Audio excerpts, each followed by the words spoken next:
Hello students, welcome back to my YouTube channel physics club by Shakti sir.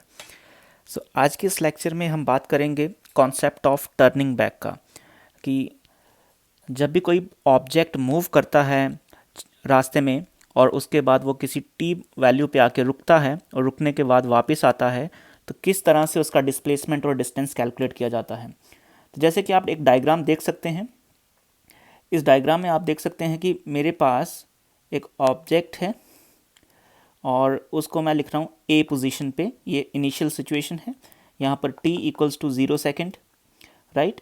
ये object आगे move करता है, B location पे आ गया, यहाँ पर t equals to t1 consider किया जा सकता है, टाइम हो गया।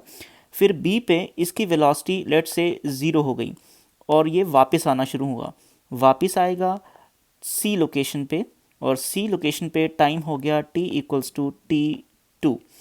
तो इस तरह की सिचुएशंस में हमें पूछा जाता है, इस तरह के न्यूमेरिकल्स में पूछा जाता है कि बताइए इस पूरी जर्नी में ए से लेके बी तक जो एक्स ए बी डिस्प्लेसमेंट हुआ है और फिर बी से लेके सी तक ये जो ट्रैवलिंग हुई है, बी से लेके सी तक ये जो डिस्प्लेसमेंट हुई है, सो इस पूरी जर्नी में टोटल डिस्टेंस कितना है और टोटल डिस्प्लेसमेंट कितना है, वेलोसिटी कब ज़ीरो हुई है, इस तरह के सवाल पूछे जाते हैं।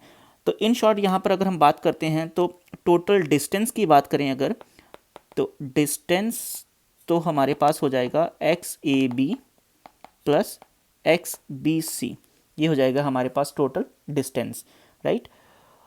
और टोटल डिस्प्लेसमेंट कितना होगा वो देखते हैं। डिस्प्लेसमेंट, तो टोटल डिस्प्लेसमेंट के लिए हमारे पास क्या होगा, सिंपली एक्स ए सी, ये जो है इतना सा पार्ट, क्योंकि जो ए पोजीशन है वो हमारी इनिशियल पोजीशन है और जो सी पोजीशन है वो हमारी फाइनल पोजीशन है। तो इनिशियल और फाइनल के बीच का जो स्ट्रेट लाइन डिस्टेंस होगा उसको हम डिस्प्लेसमेंट बोलेंगे।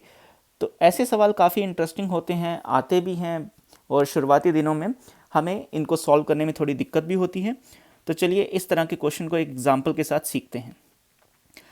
कंसीडर करते हैं कि मेरे पास एक इक्वेशन है, लेट्स से इक्वेशन है मेरे पास x equals to 5t² minus 10t, ये एक इक्वेशन है मेरे पास। डिस्प्लेसमेंट टाइम इक्वेशन है, डिस्प्लेसमेंट मीटर में होगा, टाइम t सेकेंड्स में होगा।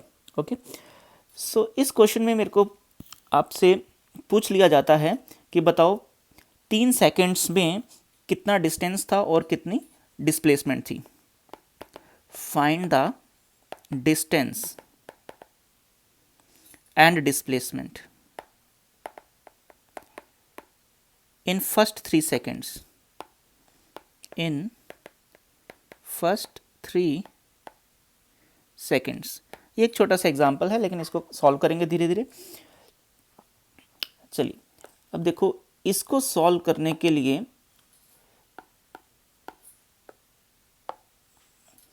क्या है कि मुझे सबसे पहले x से वेलोसिटी तक पहुंचना पड़ेगा। जैसे ये मेरे पास डिस्प्लेसमेंट टाइम इक्वेशन है, इसको अगर मैं डिफ्रेंशिएट करता हूं तो मुझे वेलोसिटी पता लगेगी, ये सबको पता है, ये फॉर्मूला होता है हमारे पास। सो इसको डिफ्रेंशिएट करना है हमें। चलिए डिफ्रेंशिएट करते हैं। 5 एज इट इज़ आ जाएगा, t² की डिफ्रेंशिएशन होगी 2t, और 10 एज इट इज़ आ जाएगा, t का डिफ्रेंशिएशन आएगा 1, यह आ गया 10t माइनस 10, ये है वेलोसिटी। ओके, वेलोसिटी भी टाइम के साथ वेरी कर रही है। ओके, अब हमें देखना है कि वेलोसिटी, देखो अब सबसे पहली बात जो हमें देखनी होती है, जैसे मैंने यहाँ पर इस डायग्राम में बताया था कि t इक्वल्स टू t1 पे, जो कि b लोकेशन है, b लोकेशन पे वेलोसिटी 0 होगी। तो सबसे पहले हमें यही फाइंड आउट करना होता है कि बॉडी की वेलोसिटी 0 कब हो रही है, हो भी रही है कि नहीं हो रही है। क्योंकि अगर वेलोसिटी 0 होगी तभी तो बॉडी टर्न बैक लेगा ना। तो हमें देखना है कि उसकी टाइम कितने टाइम पे वो टर्न बैक लेगा। जब टर्न बैक लेगा तो बॉडी को वेलोसिटी 0 होनी ही पड़ेगी। चलिए देखते हैं कि जो टाइम है जब बॉडी की वेलोसिटी 0 हो रही है वो फर्स्ट 3 सेकेंड्स में ही है कि बाद में है। चलिए स्टार्ट करते हैं इसको। पुट वेलोसिटी इक्वल्स टू 0, ये अप्रोच है इस तरह के क्वेश्चन सॉल्व करने की। v को 0 पुट कर दो ये आएगा 10t-10। इस इक्वेशन को जब हम सॉल्व करेंगे t का वैल्यू आएगा 1 सेकेंड। इसका मतलब ये है कि t इक्वल्स टू 1 सेकेंड पे बॉडी की वेलोसिटी 0 हो गई और उसके बाद वो अगले 2 सेकेंड्स जो बचे हैं उनमें वो वापस आएगी, टर्न बैक लेगी। ओके, अब थोड़ा सा इसका एक्चुअल डायरेक्शन ऑफ मोशन देख लेते हैं कैसा होगा।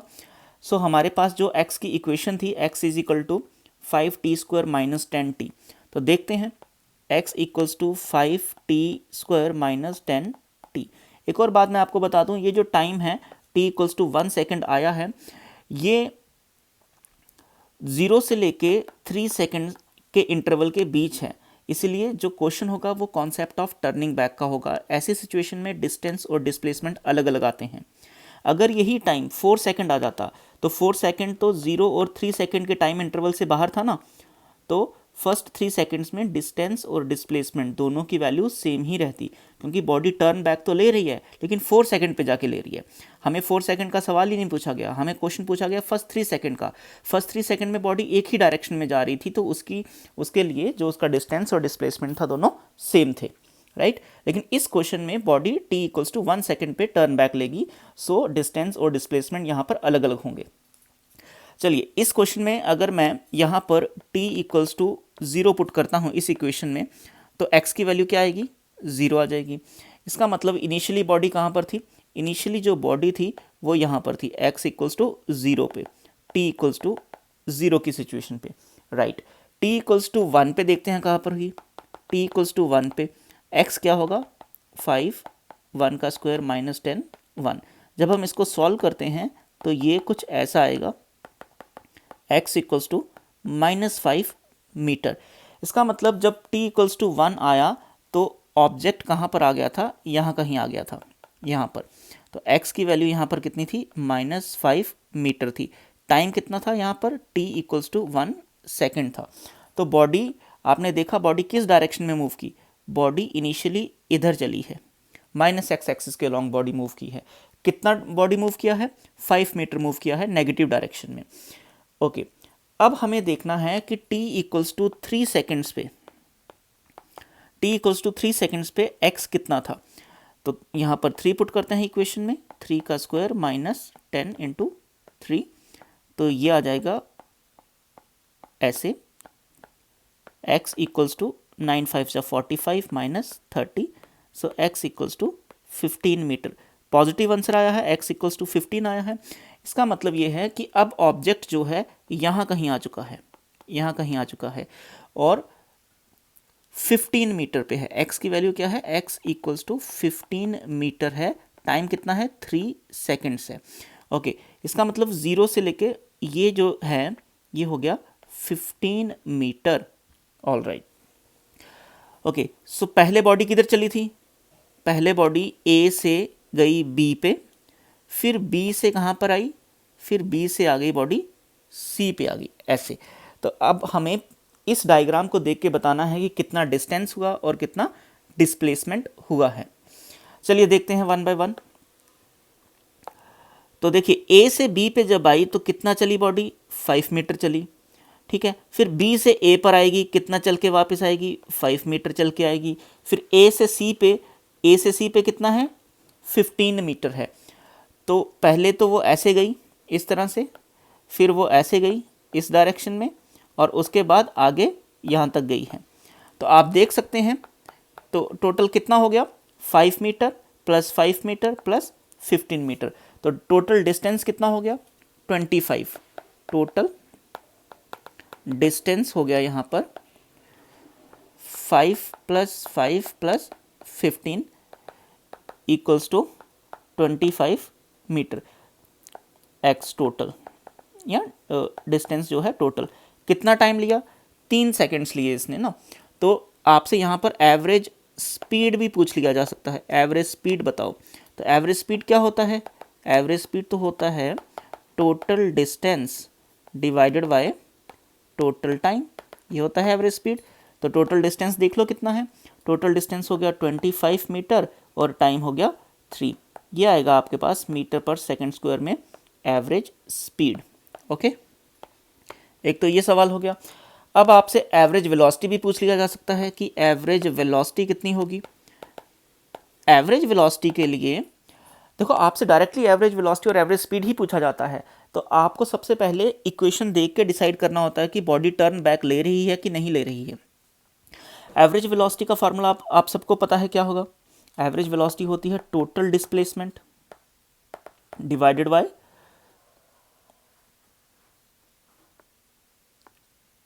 By total time. Total time हमारे पास 3 सेकंड है। अब टोटल डिस्प्लेसमेंट कितनी, तो चलो डायग्राम देख के बताते हैं कि टोटल डिस्प्लेसमेंट कितनी हुई। डिस्प्लेसमेंट क्या होता है, फाइनल पोजीशन जो कि यहाँ पर सी है माइनस इनिशियल पोजीशन जो कि ए थी। Final position minus initial position, final position पे कितना है, x इक्वल्स टू 15 मीटर है और इनिशियल पोजीशन क्या है, x इक्वल्स टू 0 मीटर है। इसका मतलब फाइनल माइनस इनिशियल करेंगे, 15 माइनस 0 करेंगे तो 15 आएगा। तो ये हो जाएगा 15 minus 0 divided by 3, 15 divided by 3 equals to 5 metre per second. ये आपके पास आ गया एवरेज वेलोसिटी का आंसर। तो इस क्वेश्चन में हमें टोटल डिस्प्लेसमेंट पता लगा, टोटल डिस्टेंस पता लगा, एवरेज वेलोसिटी पता लगी और एवरेज स्पीड पता लगी। एक बार फिर से आपको बता दूं कि कैसे पहचाना जाता है कि कॉन्सेप्ट ऑफ टर्निंग बैक का यहाँ पर प्रोसेस फॉलो करना पड़ेगा या नहीं करना पड़ेगा। तो इस इक्वेशन से डिसाइड होता है। अगर इस इक्वेशन में नेगेटिव साइन आ रहा है तो आपको कॉन्सेप्ट ऑफ टर्निंग बैक के बारे में सोचना ही है कि ऐसा भी पॉसिबिलिटी होगी। अगर यहाँ पर माइनस साइन नहीं है, सिर्फ प्लस का साइन है, तो फिर ऐसा नहीं होगा, राइट। फिर बॉडी टर्न बैक की अप्रोच को फॉलो नहीं करती है। तो इस इक्वेशन को देख के हम जल्दी से अपने दिमाग में ला सकते हैं कि बॉडी टर्न बैक ले सकती है। ऐसी सिचुएशन में डिस्प्लेसमेंट और डिस्टेंस अलग अलग हो सकते हैं और एवरेज वेलोसिटी और एवरेज स्पीड भी अलग अलग हो सकते हैं। सो आज के लेक्चर में इतना ही। ये बहुत इंपॉर्टेंट क्वेश्चन है, इसको आप आसानी से सीख सकते हैं। मिलते हैं नेक्स्ट लेक्चर में। Okay, bye.